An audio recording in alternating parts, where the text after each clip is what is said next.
Bismillahirrahmanirrahim.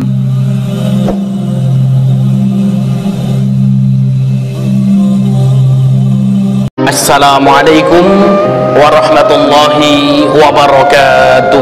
Bismillahirrahmanirrahim. Pada kesempatan malam hari ini kita akan membahas sebuah tema yang cukup menarik untuk kita renungkan, untuk kita tadaburi, yaitu keajaiban sholat tahajud. Ketika kita merenungkan ayat-ayat dan hadis-hadis yang berbicara tentang keutamaan sholat malam ini, sholat malam atau sholat tahajud ini merupakan kebiasaan yang dilakukan oleh baginda Muhammad SAW. Ketika baginda Muhammad SAW bersafar maupun beliau ketika bermukim, Rasulullah SAW senantiasa melaksanakan qiyamul lail ini, Bapak Ibu yang dimuliakan Allah Subhanahu wa Ta'ala. Lalu apa saja keutamaan yang akan didapatkan oleh orang-orang yang melaksanakan qiyamul lail, yang melaksanakan sholat tahajud? Keutamaan yang pertama, sholat tahajud adalah sifat orang bertakwa dan calon penghuni surga. Keutamaan yang pertama, Bapak Ibu yang dimuliakan Allah Subhanahu wa Ta'ala, bahwasanya sholat tahajud, sholat malam itu merupakan apa? Ya, ciri-ciri penghuni surga. Allah Subhanahu wa Ta'ala berfirman di dalam Al-Quran. Kita bacakan ayatnya, yaitu surat Az-Zariyat ayat 15 sampai ke 18. Allah Subhanahu wa Ta'ala berfirman, Bismillahirrahmanirrahim. Inna lil muttaqina fi jannati wa uyun. Innal muttaqin, kata Allah, sesungguhnya orang-orang yang bertakwa kepada Allah Subhanahu wa Ta'ala itu fi jannati wa uyun, kelak pada hari kiamat di akhirat akan ditempatkan di surga-surga yang penuh dengan mata air. Surganya Allah, Bapak Ibu yang dimuliakan Allah Subhanahu wa Ta'ala, dijelaskan dalam ayat yang banyak, di mana di surganya Allah Subhanahu wa Ta'ala mengalir sungai-sungai. Ada sungai madu, ada sungai susu, ada sungai khamr. Dan surga yang Allah Subhanahu wa Ta'ala janjikan oleh orang-orang beriman adalah wa'uyun, fi jannati wa'uyun, terdapat di dalamnya mata air, sungai-sungai yang mengalir di surga tersebut. Akhidina ma atahum rabbuhum innahum kanu qabla dzalika muhsinin, kata Allah. Penduduk surga itu ketika dimasukkan ke dalam surganya Allah Subhanahu wa Ta'ala, akhidina, mereka mengambil ma'atahum rabbuhum, kenikmatan-kenikmatan yang Allah Subhanahu wa Ta'ala berikan kepada mereka. Jadi penduduk surga itu diliputi dengan kesenangan, diliputi dengan kebahagiaan, merasakan nikmat yang Allah Subhanahu wa Ta'ala berikan kepada mereka. Innahum kanu qabla dzalika muhsinin. Kemudian kenapa kok mereka orang-orang yang bertakwa itu dimasukkan Allah ke dalam surga? Allah Subhanahu wa Ta'ala menjelaskan, innahum kanu qabla dzalika muhsinin. Mereka dimasukkan ke dalam surganya Allah karena dulu ketika hidup di dunia buat baik. Muhsinin adalah orang-orang yang berbuat baik. Timbul pertanyaan, amalan apa yang menjadikan seseorang dimasukkan ke dalam surganya Allah Subhanahu wa Ta'ala? Kanu qalilan minal laili ma yahja'un. Ini yang pertama. Jadi Bapak Ibu yang dimuliakan Allah Subhanahu wa Ta'ala, penduduk surga itu amalan yang pertama, kanu qalilan minal laili ma yahja'un. Ciri-ciri penduduk surga itu, ciri-ciri penghuni surga yang pertama, sedikit tidur malamnya. Bapak Ibu yang dimuliakan Allah Subhanahu wa Ta'ala, coba kita mengevaluasi diri kita. Waduh Pak Ustadz, ini banyak tidurnya Pak Ustadz. Ya, tidur ngorok-ngorok, ngiler-ngiler, ya sampai datangnya ya iqamat waktu subuh kan gitu ya. Ya. Ciri-ciri penghuni surga yang pertama, Bapak Ibu yang dimuliakan Allah Subhanahu wa Ta'ala, kanu qalilan minal laili ma yahja'un. Mereka sedikit tidur malamnya. Ada bapak-bapak yang kemudian berkata, alhamdulillah Pak Ustadz, saya sedikit tidur malam. Ngapain? Nonton bola Pak Ustadz.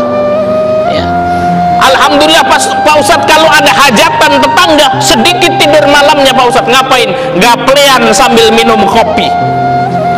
Ditegur sama istrinya, Pak, jangan begadang, jangan lembur-lembur. Oh, ini ciri-ciri penghuni surga itu sedikit tidur malamnya, Bu, kan gitu ya. Betul, ciri-ciri penghuni surga sedikit tidur malamnya, akan tapi menggunakan malamnya tersebut untuk beribadah, untuk melaksanakan sholat tahajud, menghadap kepada Allah Subhanahu wa ta'ala. Ini ciri-ciri yang pertama, ya Bapak Ibu yang dimuliakan Allah Subhanahu wa ta'ala, dari penghuni surga adalah mereka yang sedikit tidur malamnya kemudian melaksanakan qiyamul lail. Kemudian yang kedua, wabil ashari hum yastaghfirun. Ciri-ciri penghuni surga yang berikutnya adalah mereka yang banyak beristighfar di saat waktu sahur. Imam Hasan Al-Basri dalam ditulis oleh ya Ibnu Katsir dalam ya tafsirnya Al-Qur'anil Azim, beliau Ibnu Katsir mencuplik perkataan Hasan Al-Basri, di antara tanda-tanda penghuni surga itu adalah sedikit tidur malamnya, melaksanakan qiyamul lail sampai datangnya waktu sahur. Ketika tiba waktu sahur, mereka beristighfar kepada Allah Subhanahu wa ta'ala, memohon ampun kepada Allah Subhanahu wa ta'ala. Bapak Ibu yang dimuliakan Allah Subhanahu wa ta'ala, Pak Ustadz kayaknya berat kalau kemudian bangun jam 2 malam, bangun jam setengah 2 sampai datangnya waktu sahur kemudian melakukan sholat tahajud, Pak Ustadz. Boleh tidak Pak Ustadz kalau kemudian sholat tahajudnya di awal waktu? Insya Allah nanti akan kita bahas, Bapak Ibu yang dimuliakan Allah. Kalau kita belum bisa mengamalkan dengan sempurna ayat ini, bangun di tengah malam kemudian melaksanakan sholat tahajud sampai sepertiga malam sampai datangnya waktu sahur, minimal ketika kita bangun sebelum subuh kita memperbanyak istighfar, Bapak Ibu yang dimuliakan Allah. Sambil ngantri di kamar mandi dengan istrinya, astagfirullahaladzim, ibunya sambil menyiapkan sesuatu untuk suaminya, maka kemudian banyak mengucapkan istighfar. Bapak-bapaknya ketika bangun pingin pergi ke masjid, adzan subuh belum berkumandang, di jalan mengucapkan istighfar. Ini merupakan amalan Bapak Ibu yang dimuliakan Allah Subhanahu wa ta'ala, calon penghuni surga, yaitu memperbanyak istighfar di waktu-waktu sahur, memperbanyak istighfar ya ketika ya waktu subuh belum datang. Ini keutamaan yang pertama Bapak Ibu yang dimuliakan Allah, bahwasanya ya sholat tahajud merupakan ciri-ciri penghuni surga. Kemudian keutamaan sholat tahajud yang kedua, sholat tahajud dapat menghapus kesalahan dan dosa. Bapak Ibu yang dimuliakan Allah Subhanahu wa ta'ala, sholat tahajud dapat menghapus kesalahan dan dosa. Saya bacakan hadisnya. Hadis ini disahihkan oleh Imam Albani dan dihasankan oleh beliau. Rasul sallallahu alaihi wasallam bersabda, "Alaikum biqiyamil lail." Kata baginda Muhammad sallallahu alaihi wasallam, "Wahai kaum muslimin, alaikum biqiyamil lail." Hendaknya engkau tegakkan, hendaknya engkau laksanakan salat malam itu. Apa faedah dari salat malam Bapak Ibu yang dimuliakan Allah Subhanahu wa ta'ala? Fa innahu, yang pertama kata Rasul, sesungguhnya salat malam itu da'bu salihina qablakum. Salat malam itu merupakan kebiasaan orang-orang soleh sebelum kalian. Jadi Bapak Ibu yang dimuliakan Allah Subhanahu wa ta'ala, umat-umat sebelum umatnya Nabi Muhammad itu kebiasaan mereka, orang-orang soleh terdahulu, mereka itu sudah melaksanakan sholat malam Bapak Ibu yang dimuliakan Allah Subhanahu wa ta'ala. Innahu da'bu salihina qablakum, sesungguhnya sholat malam itu, sholat tahajud itu kebiasaan orang-orang soleh sebelum kalian, kata Rasul. Kemudian yang kedua, wahwa qurbatun ila rabbikum, sesungguhnya sholat tahajud dapat mendekatkan engkau dengan Allah Subhanahu wa ta'ala. Bapak Ibu yang dimuliakan Allah Subhanahu wa ta'ala, melalui hadis ini kita bisa melihat, kalau kita menginginkan, ingin mengetahui berapa dekatnya kita dengan Allah, bisa dilihat dengan sholat malam kita, Bapak Ibu. Karena Rasul sallallahu alaihi wasallam bersabda, wa huwa qurbatun ila rabbikum, sesungguhnya salat tahajud itu bisa mendekatkan dirimu dengan Allah Subhanahu wa taala. Kalau kita ingin dekat dengan Allah, kalau kita ingin dekat dengan Rabb pencipta alam semesta ini, maka kemudian kita laksanakan sholat tahajud. Karena sholat tahajud wa huwa qurbatun ila rabbikum, dapat mendekatkan seorang hamba dengan Allah Subhanahu wa taala. Ketika seorang hamba dekat dengan Allah, Bapak Ibu yang dimuliakan Allah Subhanahu wa taala, maka di situ ketenangan akan Allah Subhanahu wa taala datangkan kepadanya. Ketika seorang hamba dekat dengan Allah Subhanahu wa taala, di situ rahmat Allah Subhanahu wa taala akan meliputinya, Bapak Ibu yang dimuliakan Allah Subhanahu wa taala. Dan apabila kita renungkan Bapak Ibu, ketenangan hidup di dunia ini akan didapatkan oleh seorang hamba ketika ia merasa dekat dengan Allah Subhanahu wa taala. Fala khaufun 'alaihim wa lahum yahzanun, kata Allah. Orang kalau sudah dekat dengan Allah, tidak ada rasa takut dalam dirinya, tidak ada rasa sedih dalam dirinya. Orang kalau sudah dekat dengan Allah Subhanahu wa taala, Bapak Ibu yang dimuliakan Allah Subhanahu wa taala, berapapun besar problematika hidupnya, dia memiliki Allah Subhanahu wa taala, dia memiliki Rabb yang maha besar dari problematika yang ada. Ketika seorang dekat dengan Allah Subhanahu wa taala, Bapak Ibu yang dimuliakan Allah Subhanahu wa taala, Allah akan memberikan petunjuk kepada dirinya. Allah akan berikan keberkahan dalam hidupnya. Allah akan berikan ketenangan dalam hidupnya. Secara kasat mata hartanya sedikit, Bapak Ibu yang dimuliakan Allah, akan tapi ketentraman jiwanya Allah Subhanahu wa taala berikan sepenuhnya untuknya. Manusia melihatnya, oh ini serba kekurangan, akan tetapi hatinya dikayakan oleh Allah Subhanahu wa taala, merasakan ketenangan hidup. Waktunya diberkahi oleh Allah Subhanahu wa taala, sehingga kemudian ketika dia meninggal dunia, dia akan mendapatkan kedudukan yang tertinggi di sisi Allah Subhanahu wa taala. Akan tetapi ketika seorang hamba jauh dengan Allah Subhanahu wa taala, maka akan dihilangkan rahmat dari dirinya, Bapak Ibu yang dimuliakan Allah. Orang yang jauh dengan Allah Subhanahu wa taala, nafsunya akan mengalahkan dirinya. Orang yang jauh dengan Allah Subhanahu wa taala akan rusak hidupnya. Orang yang jauh dengan Allah Subhanahu wa taala, dia tidak akan pernah mendapatkan inti hakikat kebahagiaan yang hakiki itu seperti apa, sehingga kemudian dia terus melampiaskan hawa nafsunya, hidupnya rusak, sehingga ketika orang tersebut meninggal dunia, maka dia tidak akan mendapatkan rahmatnya Allah Subhanahu wa taala.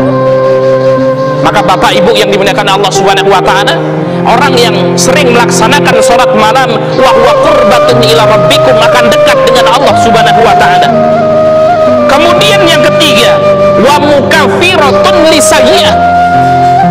Sholat malam itu, kata Rasul sallallahu alaihi wasallam, dapat menghapuskan kesalahan-kesalahan dan dosa. Dosanya dihapus oleh Allah Subhanahu wa taala.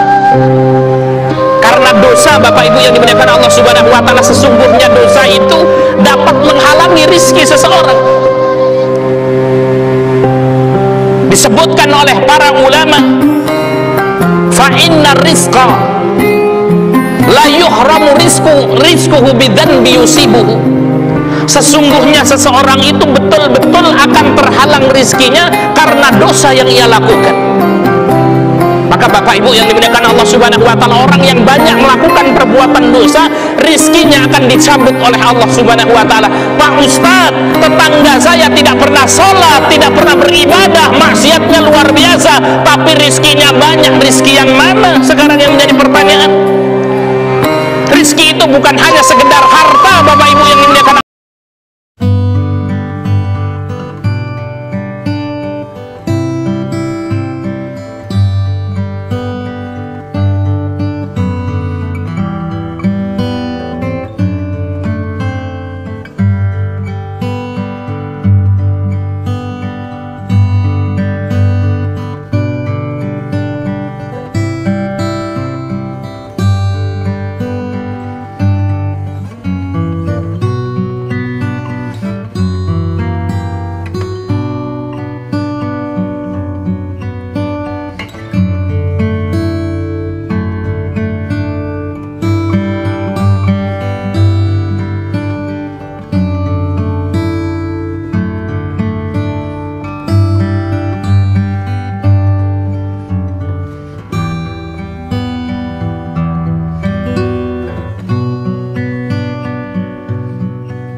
seseorang, diberikan kenikmatan, sombong dia, kenikmatannya akan digunakan untuk kemaksiatan. Diberikan kemiskinan, mengeluh dia, Bapak Ibu yang dimuliakan Allah Subhanahu wa taala, seolah-olah kufur terhadap nikmat Allah Subhanahu wa taala. Kemudian faedah tahajud yang berikutnya, kata Rasul, wa manhatun 'anil itsmi, salat tahajud itu dapat menghalangi seseorang dari kemaksiatan. Orang kalau melakukan sholat malam, Bapak Ibu yang dimuliakan Allah Subhanahu wa taala, maka kemudian apa? Ya, dia akan dihindarkan dari perbuatan-perbuatan dosa oleh Allah Subhanahu wa taala. Inilah Bapak Ibu yang dimuliakan Allah Subhanahu wa taala, keutamaan sholat tahajud yang kedua. Sholat tahajud dapat menghapus kesalahan dan dosa. Kemudian keutamaan sholat tahajud yang ketiga, sholat tahajud merupakan sholat sunnah yang paling afdol. Sholat tahajud merupakan sholat sunnah yang paling afdol. Rasul Shallallahu Alaihi Wasallam bersabda dalam hadis yang diriwayatkan oleh Imam Muslim, afdalu siyam ba'da syahri Ramadan syahrullahil muharram.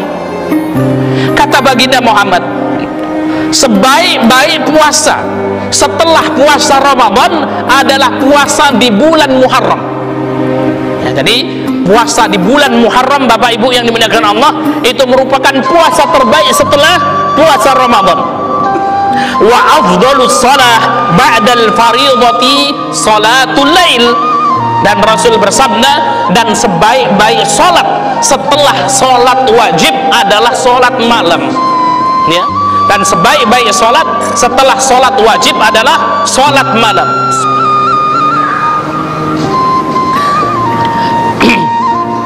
Bapak Ibu yang dimuliakan Allah Subhanahu wa taala, Imam Nawawi mengomentari hadis ini bahwasanya sebaik-baik sholat setelah sholat wajib adalah sholat malam. Imam Nawawi mengatakan sesungguhnya sholat sunnah yang paling baik adalah sholat sunnah yang dikerjakan di malam hari, Bapak Ibu yang dimuliakan Allah Subhanahu wa taala. Dan dengan hadis ini beliau, Imam Nawawi, mengatakan sesungguhnya sholat malam itu, sholat sunnah di malam hari lebih baik daripada sholat sunnah yang dikerjakan di siang hari dengan keutamaannya masing-masing.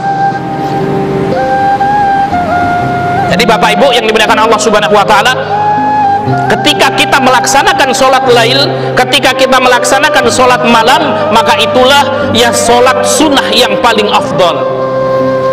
Kemudian keutamaan yang keempat, Bapak Ibu yang dimuliakan Allah Subhanahu wa taala, dari keutamaan sholat tahajud, orang yang melakukan sholat malam akan dicatat sebagai orang yang berzikir kepada Allah. Masya Allah.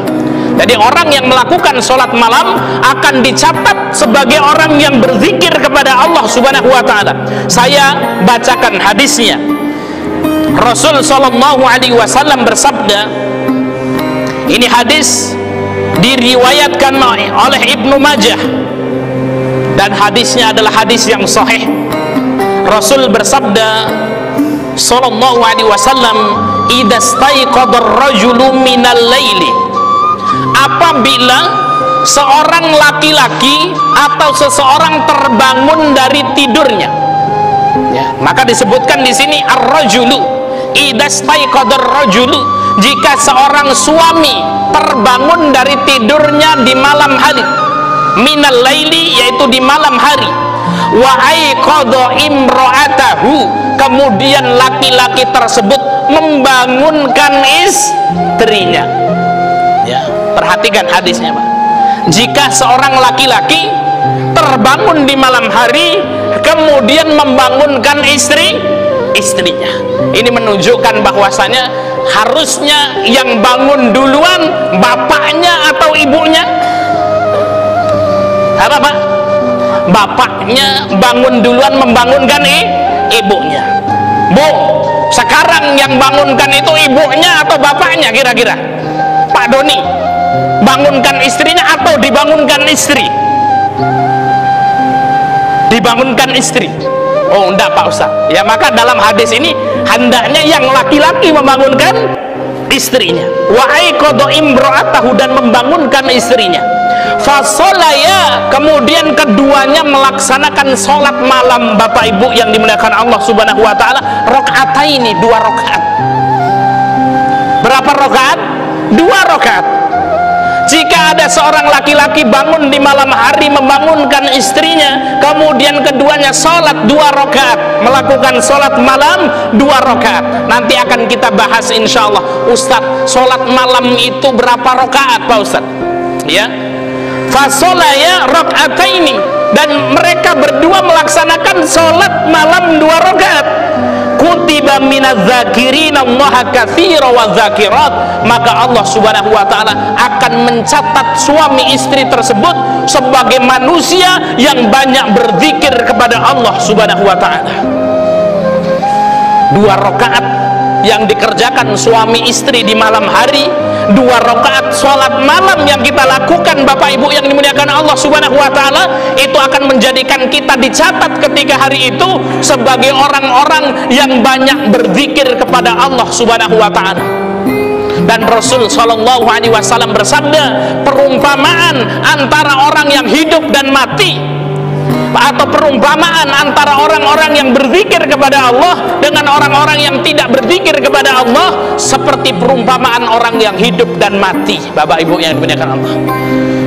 Jadi dalam hadis ini Bapak Ibu, kita ini dikatakan hidup ini kalau kita mengingat Allah. Seorang dikatakan hidup itu kalau berzikir kepada Allah. Dan sesungguhnya ketika ada orang hidup tidak berzikir kepada Allah, dihitung mati, Pak, seperti mayit, kata baginda Muhammad Sallallahu Alaihi Wasallam. Maka ketika seorang melakukan sholat malam 2 rakaat, maka dihitung oleh Allah Subhanahu wa taala termasuk orang-orang yang banyak berzikir. Bukan hanya berzikir, Pak, tapi banyak berzikir, banyak mengingat Allah, padahal cuma 2 rakaat sholat malam yang ia lakukan. Bapak Ibu yang dimuliakan Allah Subhanahu wa taala, kemudian keutamaan sholat malam yang kelima, ya, ada 6 ya, tapi nanti jam 7:14 itu sudah selesai, sudah masuk waktu isya ya, kita masuk ya yang kelima. Sholat malam atau sholat tahajud merupakan sebab seseorang selamat dari api neraka dan akan masuk surga dengan selamat.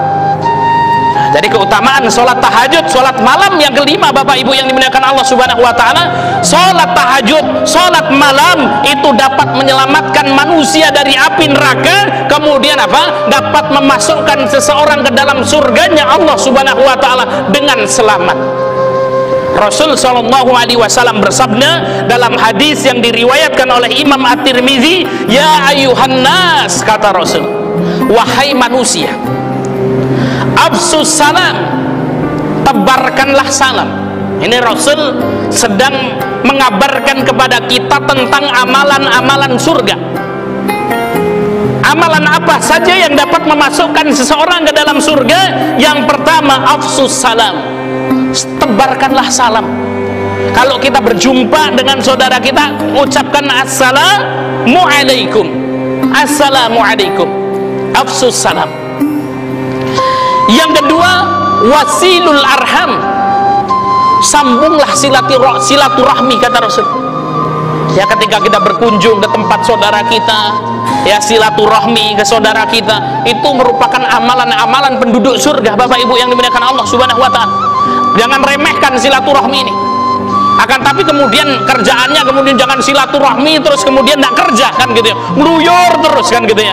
Pak, ini karena ini saya mau silaturahmi ya ke kawan saya itu. Kawan yang mana, Pak? Itu kawan main burung dara itu, kan gitu ya. Seharian dari pagi sampai sore, pulang ke rumah, Pak, dari mana duitnya? Hari ini libur, Bu, tadi kita silaturahmi. Ya, silaturahmi kemana itu loh? Ya, kita ada kawan yang punya burung itu yang suka lomba burung misalnya, kan gitu. Oh, silaturahmi di sana. Ya, jangan kebablasan juga, Pak, kan gitu ya. Kerjaannya silaturahmi, meluyur dari pagi sampai sore, kan gitu ya. Main-main katanya silaturahmi.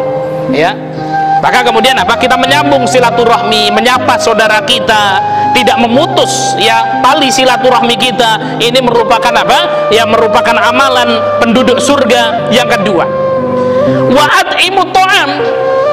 Yang ketiga, amalan penduduk surga yang ketiga yang dapat memasukkan seorang ke dalam surga, wa at'imut ta'am, dan berilah makan. Wa at'imut ta'am, para ulama mengatakan yang dimaksud dengan wa at'imut ta'am itu ada dua. Yang pertama yang dimaksud dengan wa at'imut ta'am adalah kepala keluarga yang mencari nafkah untuk memberikan makan anak dan istrinya. Maka ini wa at'imut ta'am, Bapak Ibu. Ya. Kita bersyukur yang sudah menikah ini. Ya, ketika kita keluar mencari nafkah, memberikan makan kepada anak istri kita, perjuangan kita Bapak Ibu yang dimuliakan Allah Subhanahu wa taala, itu bukan amalan sederhana Bapak Ibu. Itu amalan surga, wa at'imut ta'am. Yang pertama memberikan makan, memberikan nafkah kepada anak istri. Kemudian makna yang kedua, wa at'imut ta'am, ketika anak dan istrinya, keluarganya sudah terpenuhi, kemudian apa? Makna wa at'imut ta'am adalah memberikan makan kepada fakir miskin. Kemudian yang keempat, wasalu bilail wan nasu niyam. Dan sholatlah di malam hari tatkala manusia sedang tidur, tadkhulul jannata bisalam, niscaya engkau akan masuk surga dengan selamat, kata Rasul sallallahu alaihi wasallam. Ini Bapak Ibu yang dimuliakan Allah Subhanahu wa taala, keutamaan sholat tahajud yang kelima, bahwasanya sholat tahajud dapat memasukkan seseorang ke dalam surga dengan selamat. Wasalu bilaili wan nasi niyam, dan sholatlah malam di malam hari tatkala manusia sedang tidur, tadkhulul jannata bisalam, niscaya engkau akan masuk ke dalam surganya Allah Subhanahu wa taala dengan selamat. Ini Bapak Ibu yang dimuliakan Allah Subhanahu wa taala, 5 keutamaan sholat tahajud, 5 keutamaan sholat malam. Saya ulangi lagi, keutamaan yang pertama, sholat tahajud adalah sifat orang bertakwa dan calon penghuni surga. Keutamaan yang kedua, sholat tahajud dapat menghapus kesalahan dan dosa. Yang ketiga, sholat tahajud merupakan sholat sunnah yang paling utama. Yang keempat, orang yang melakukan sholat malam akan dicatat sebagai orang yang berzikir kepada Allah. Dan yang kelima, Bapak Ibu yang dimuliakan Allah Subhanahu wa taala, sholat malam yang merupakan sebab seseorang diselamatkan dari api neraka dan akan masuk surganya Allah dengan selamat. Bapak Ibu yang dimuliakan Allah Subhanahu wa taala, sekarang ya kita akan membahas, Pak Ustadz, kapan waktu sholat tahajud? Sehingga kemudian kita akan menepis, Ustadz, sholat tahajud itu sulit. Ya, kita akan ya menepis ya pemahaman ini Bapak Ibu yang dimuliakan Allah Subhanahu wa taala. Kapan waktu sholat tahajud itu? Sholat tahajud Bapak Ibu yang dimuliakan Allah Subhanahu wa taala memiliki 3 waktu. Yang pertama adalah sholat tahajud yang dikerjakan di awal malam. Kemudian yang kedua di pertengahan malam, dan yang ketiga di akhir malam. Jadi waktu sholat tahajud ada 3. Siapa saja yang melaksanakan sholat tahajud di 3 waktu ini, dia akan mendapatkan keutamaan ini Bapak Ibu yang dimuliakan Allah. Jadi sholat tahajud waktunya ada 3, di awal malam, di pertengahan malam, dan di akhir malam. Bapak Ibu yang dimuliakan Allah Subhanahu wa taala, saya akan bacakan sebuah hadis yang diriwayatkan dari sahabat Anas bin Malik. Ini hadis riwayat Bukhari dan hadisnya sahih. Anas bin Malik mengatakan, Anas bin Malik ini siapa sih? Anas bin Malik ini sahabat Rasul, pembantunya Rasul sallallahu alaihi wasallam. Tinggalnya satu rumah dengan baginda Muhammad sallallahu alaihi wasallam, sehingga aktivitas Rasulullah itu diketahui oleh sahabat Anas bin Malik ini. Anas bin Malik mengatakan, "Ma kunna nasya'u an nara Rasulullah sallallahu alaihi wasallam fil lail musalliyan illa ra'ainahu." Apa kata sahabat Anas? Tidaklah aku terbangun di malam hari tidur bersama Rasul, tidaklah aku terbangun di malam hari, kata Anas, dan ketika aku bangun di malam hari aku pengen melihat Rasulullah sholat, kecuali aku dapatkan Rasulullah sedang sholat. Tidur ngelilir gitu ya, wah saya pengen lihatin Rasulullah ya, sholat, maka Rasulullah SAW sedang sholat. Kemudian wala nasya'u an narahu na'iman ila ra'inahu, ketika aku tidur malam dan tidaklah aku terbangun di malam hari dan aku pengen melihat Rasul tidur kecuali Rasulullah sedang tidur. Jadi Anas bin Malik ketika dia bangun di malam hari pengen melihat Rasul sholat, Rasul sedang sholat. Anas bangun di malam hari ngelilir, kalau bahasa kita ini Pak ya, pengen melihat Rasul tidur, Rasul SAW sedang tidur. Maka kemudian di sini Ibnu Hajar Al-Asqalani mengomentari hadis ini, beliau mengatakan inna salatahu wa naumahu kana yakhtalif bil-laili wa la yurattib waqtan muayyanan. Maka melalui hadis ini Ibnu Hajar Al-Asqalani itu yang mensyarah ya hadis Bukhari itu mengatakan, dari hadis ini kita mengetahui bahwasannya sholat malamnya Kanjeng Rasul Sallallahu Alaihi Wasallam tidak kemudian berada netep di satu waktu saja, ya, tidak netep di satu waktu saja. Wala yuratib, dan kemudian tidak tertib, pokoknya jam 3 terus, tidak. Kenapa? Karena Anas tadi kalau dia bangun pengen lihat Rasul sholat, sedang sholat didapatkan. Bangun di malam hari ngelilir tadi, melihat Rasul sedang tidur. Maka Ibnu Hajar mengatakan ini menunjukkan bahwasanya sholat malamnya Rasul Sallallahu Alaihi Wasallam itu tidak menetap satu waktu saja, bal yahsab ma tayassara lahul al-qiyam. Akan tetapi ya sholat malamnya Rasul Sallallahu Alaihi Wasallam berpindah-pindah sesuai dengan dengan ya kemudahan bagi baginda Muhammad Sallallahu Alaihi Wasallam. Aktivitasnya capek, sulit, ini tidak bisa bangun di akhir malam, maka kemudian Rasul sholat malam di awal malam. Bapak Ibu yang dimuliakan Allah Subhanahu wa Ta'ala, ada sebuah hadis dari Abu Hurairah.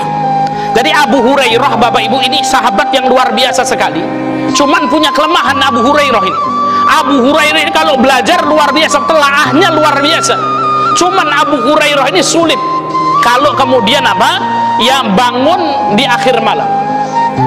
Maka kemudian Rasul memberikan nasihat kepada Abu Hurairah, ya, memberikan nasihat kepada sahabat Abu Hurairah, wahai Abu Hurairah, jangan pernah engkau tinggalkan sholat malam, dan sholat malamlah ya walaupun di awal malam. Jadi Bapak Ibu yang dimuliakan Allah Subhanahu wa Ta'ala, sholat malamnya Abu Hurairah itu dikerjakan setelah sholat Isya, sholat malam Abu Hurairah. Kapan? Waktu sholat lailnya, setelah sholat Isya kemudian mengerjakan sholat lail, dikerjakan sebelum tidur Bapak Ibu yang dimuliakan Allah Subhanahu wa Ta'ala. Ini waktu sholat malam, yaitu di awal, di tengah, dan di akhir. Ustadz, afdolnya kapan? Para ulama, jumhur ulama mengatakan afdolnya di sepertiga malam yang akhir. Ini afdolnya, jam 3 malam, jam setengah 4, ini adalah afdolnya. Kemudian Bapak Ibu yang dimuliakan Allah Subhanahu wa Ta'ala, kita akan membahas berapa jumlah rakaat sholat tahajud itu, ya, berapa jumlah rakaat sholat tahajud. Khilaf di kalangan para fuqaha. Yang pertama, jumlah rakaat sholat tahajud yang dianjurkan tidak lebih dari 11 atau cukup 13 rakaat. Dan inilah yang menjadi pilihan Nabi SAW berdasarkan hadis dari Ibunda Aisyah. Ibunda Aisyah mengatakan, makana yuridu fir Ramadan wala ghairihi ala 11 rakaatan. Kata Ibunda Aisyah, Rasulullah itu sholat malamnya baik di bulan Ramadan maupun di luar Ramadan tidak pernah lebih dari 11 rakaat. Ada yang mengatakan tidak lebih dari 11 rakaat. Akan tapi ada ulama yang menggunakan hadis yang lain, ya diperbolehkan 23 rakaat. Yang intinya Bapak Ibu yang dimuliakan Allah Subhanahu wa Ta'ala, sholat malam itu tidak ada batasan rakaatnya. Sholatul lail masna masna, kata Rasul. Sholat malam itu 22. Mau 100 monggo, mau 40 monggo, mau 11 silahkan, tidak ada batasannya. Dan jumhur ulama mengatakan sholat malam yang paling sedikit adalah 2 rakaat.